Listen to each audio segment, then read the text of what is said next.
Hey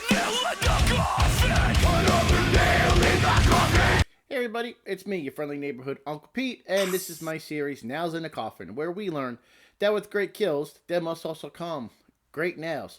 Well, it's Friday the 13th, so I guess I needed to cover a Friday the 13th movie, but I covered the entire franchise on my Nails in the Coffin series already. I'll have a card up here. However, I did not cover some fan films of Friday the 13th, and there are many of them. Some of them are really enjoyable, and one that I really enjoyed a lot was from Womp Stomp Films, and I even got on their Indiegogo to back some of the films. So today I'm covering Never Hike Alone, the Ghost Cut, which combines Disappear, a 4-minute short, Never Hike in the Snow, a 31-minute long film, and Never Hike Alone, a 53-minute film, and they combined all these shorts into one interconnected film.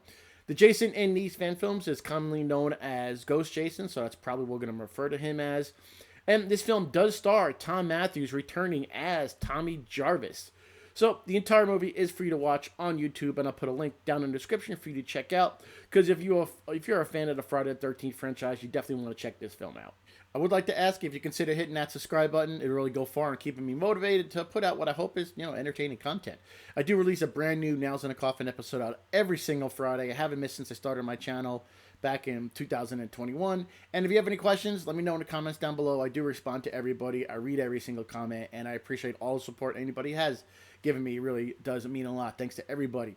So that should cover it, and let's get to the nails in the coffin. So sit back, relax, grab some s'mores for the campfire, and let's go on a hike with Never Hike Alone, the Ghost Cut. We start with Never Hike Alone, Disappear, and no one is actually named in this short. They're only go by boyfriend, girlfriend, and best friend.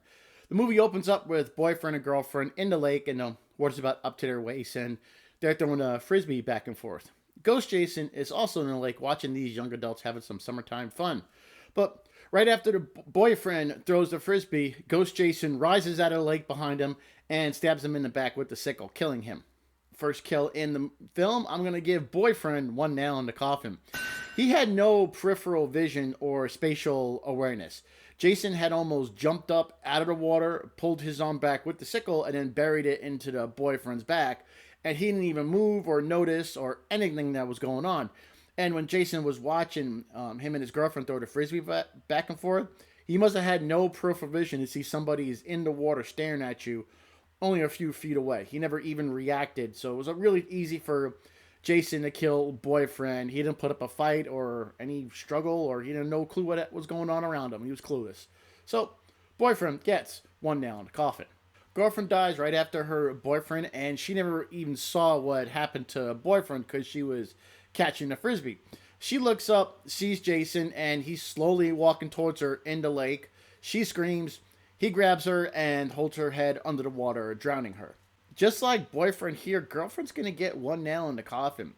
How she didn't see Jason initially kill her boyfriend makes zero sense, even if she looked away to catch the frisbee. You have something called peripheral vision. You have some type of awareness going around you.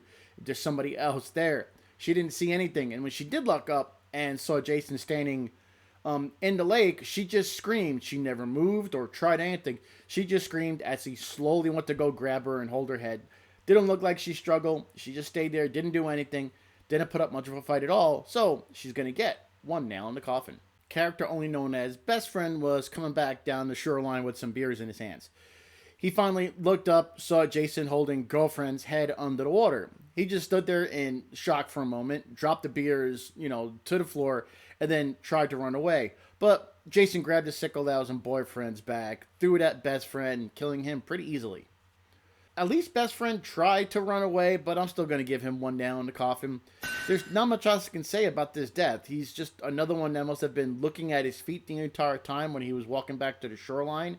He didn't see Jason till it was way too late. If he did pay attention to what was around him, he would have seen Jason sooner, killing boyfriend and girlfriend. He would have been farther away. He would have had a better chance of running away. But yeah, the people in this movie have no type of vision at all. They can't see something unless it's 5 feet in front of them, I guess. So just like his two friends, his best friend is getting one nail in the coffin. Now we're at the never hike in the snow portion of the film. The first kill happens just at 4 minutes into this segment. While exploring and taking photos of the abandoned Camp Crystal Lake, college student Mark is we see him be being chased through the snowy woods by Ghost Jason. He stops running to look around for a moment, and he takes his keys out of his pocket and he beep boops on the key fob to find his car so he can hear the alarm beep. Mark manages finally to locate his car, but while he's taking a breather, Jason appears behind him with a bow and arrow in his hands. Jason pulls back the bow and arrow, shoots an arrow through Mark's leg, leaving him unable to flee any further. Mark drags himself to a tree where he's leaning against it, probably wishing he didn't go to Camp Crystal Lake to take pictures, but he's looking at his car, looking for Jason. He's about to stand up and try and drag his body to the car, but Jason's there, swings an axe into his mouth, killing him. I'm going to award Matt with one nail in the coffin. Later on in this movie, we get a flashback to see how Matt got into this dire situation. But for his death, we saw him running, looking for his car. But I think he took too many stops, giving Jason time to catch up. Jason walks fast. He doesn't run. Matt was running. Now, when he did stop and, he found his car, he turned around to see Jason standing there with the bow and arrow in his hands. He stared at him for way too long. If you're being chased by something like Jason, the last thing you need to do is stop running and stare, which he did for about 10 seconds, with Jason in front of him with the bow and arrow. That's horror 101. Day one, don't stop running. So I almost gave him an extra half a nail, but he chose to go to Camp Crystal Lake to photo document, this abandoned camp where murderers happened, and it just didn't seem like he made any smart decisions at all. He didn't make it difficult for Jason to kill him at all. So he's going to stay frozen with one nail in the coffin. Tommy Jarvis, played by Tom Matthews from Friday the 13th, Part 6, Jason Lives. He's back, and he knows Jason has returned to killing. The local sheriff is Rick Colon, the deputy from Jason Lives. This guy. Wherever the red dot goes, you bang. He's the sheriff now and doesn't want Tommy stirring up craziness about Jason Voorhees. So he arrests him since Tommy was running around with a shotgun looking for Jason. Deputy Mabry, who actually arrested Tommy, his curiosity was sparked when Tommy was going on and on about Jason. This resulted in the deputy going to investigate the abandoned Camp Crystal Lake all by himself. Now, he's looking around the cabins, he has his shotgun up at the ready, and his body cam is recording. He makes his way to an upper loft in one of the cabins, and he sees a man's body down on his knees in front of a candlelit altar. The deputy sees the head of Matt from earlier, and he's given directions to the body, which hasn't moved yet. The wind blows out all the candles, and it's pitch black. The deputy turns on his tactical flashlight, and he's now searching the room. As he's searching around, Jason grabs the barrel of the shotgun, quickly moves it, positions it under the chin of the deputy, and blows his head off. This is not looking good for these fan films with the nails in a coffin, so I'm going to give the deputy one nail in the coffin. He sucked. I don't know why he waited for the candle lights to blow out before he turned on his flashlight. That doesn't make any sense. And he went into a potentially dangerous area to look for a mass murdering maniac all by himself. No backup or anything. He just went there because he was curious from what he heard Tommy say. After covering over 65 Nails in a Coffin episodes, curiosity is one of the leading causes for why people get killed in horror movies. I think one day I'll do a video on that, top 10 reasons people get killed in horror movies. Anyways, this deputy was dumb. He acted like a rookie. He didn't know what he was doing. Yeah, he should not have been anywhere near that place by himself. So, yeah, he died because of his stupid decisions. And for that, he's only going to get one nail in the coffin. That wraps up Never Hike in the Snow. Now we close out this fan film with Never Hike Alone.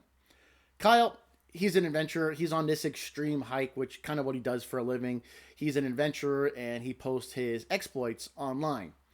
While he's collecting firewood, he trips on something, and he looks down and uncovers a sign that reads Camp Crystal Lake. He's heard of the legends of Crystal Lake and decides, hey, let me go investigate to see what I can find. It will be good for my videos. He starts to look around the camp, and during his search, he finds all these evidence tags, strewn around the camp. And they're actually all located where the bodies were found from the end of the original Friday the 13th. I thought that was a really nice callback to the original, making these two films connect to each other. Kyle eventually encounters Jason, and while he's invading him, he trips over something and hurts his leg. He goes back to the camp to grab a medical kit, and then he gets it, sews his leg up, and while he's doing this, he's still hiding from Jason. They come face to face, and eventually they injure each other with their weapons. Jason with his machete, and Kyle with his axe. Kyle took the machete to the side, and Jason actually took the axe to the side of his neck. Kyle was actually saved by a book he had in his pocket. So the next morning, Kyle is standing by the lake, and Jason jumps out of the water, grabs Kyle, and crushes his head, killing him. But this was all a dream, and Kyle wakes up in the back of an ambulance. After Kyle wakes up from this dream, he's being attended to by two paramedics. As they're working on him, he sees Jason in the back of the ambulance. The lights start flashing, and guess what? It's another dream. He wakes up again. The paramedics, they're calming Kyle down, but all of a sudden they hear a thumping sound coming from the back of the ambulance. It's actually the third paramedic, no other than Tommy Jarvis. He checks on everyone in the back of the ambulance. He's a paramedic, and Axel tells him, hey, he needs a few more minutes to get the wound cleaned up. Tommy gets back in the cab of the ambulance, and he's talking to Denny, and then he's talking to dispatch, which I think is a cool nod to Return of the Living Dead. Paramedics talking to dispatch. Come in, dispatch. Send more paramedics. That's kind of the way I looked at it. Suddenly, Tommy turns to the left. He sees something. It's Jason. He says, son of a bitch, I knew it. Then he disappears. Denny and Axel are kind of getting concerned about what the hell is going on. Axel gets out of the back of the ambulance and goes towards the front of the vehicle. A few moments later, he stumbles in sight with an axe in his stomach. He falls down and dies. Axel was killed off screen, so I can't give him a nail rating. And the highest rating I probably would have seen given him is 2 nails, maybe 1, but we didn't actually see how he was killed, so I can't give Axel a nail rating. Denny reacts as most people would, and she's cowering in the back of the ambulance. Before she can do anything, the side door swings open. Jason reaches in, snatches Denny up. She tries to pull away, but it's of no use, and Jason pulls her outside and kills her. Now, Denny is the final death in Never Hike Alone, the ghost cut, and I'm going to give her 2 nails in a coffin. She had slim to no chance of survival here. When she saw what happened to Axel, she reacted as most people would, but she had nowhere to go. She knew if she went outside, there was a killer out there, and Jason really didn't give her any time regardless. By the time she could think of something what she was going to do, Jason swung the door open and snatched her right up. And I think with her, we didn't actually see Jason kill her, I think death blow, but I saw enough to give her a nail rating, and 2 nails in a coffin feels like the right rating for her, since she wasn't given much of a chance, and this really wasn't her fault. While all this is happening, Kyle is still strapped to the gurney in the back of the ambulance, and Jason is now standing by the open doors. Before Jason can do anything, Tommy's in the driver's seat. He mouths off to Jason and then speeds away with Kyle in the back. And Jason just walks off following Tommy in the ambulance. There we go, ladies and gentlemen. Those are all my Nails in a Coffin 4 Never Hike Alone, the Ghost Cut, Friday the 13th fan film. Here's a summary of all the nails I've awarded. Now here's the average Nails in a Coffin of Never Hike Alone, the Ghost Cut, compared to the average Nails in a Coffin with the rest of the Friday the 13th movies I've covered. I really enjoyed this movie. You can feel the passion Womp Stomp Films has for the Friday the 13th franchise. I backed Never Hike in the Snow and Never Hike Alone 2 on Indiegogo, and I'm really looking forward to see what else this production company can put out. For my next Nails in a Coffin, I am tackling the biggest franchise I've covered yet. It actually has more movies than Halloween and Friday the 13th. So I'm going to be spending the next couple of months covering those movies. I'm really looking forward to it because most of them I haven't even seen yet. So it'll be a first-time watch for me. Should be a lot of fun. So come back here next week for my next Nails in a Coffin episode where I start covering the... I can't say? Ow. Okay, ow. I'm not allowed to say what the franchise is yet. We'll have to wait till next week. Take care, everybody. Stay safe, stay happy, stay healthy. I am your friendly neighborhood Uncle Pete. And remember, with great kills, there must also come great nails.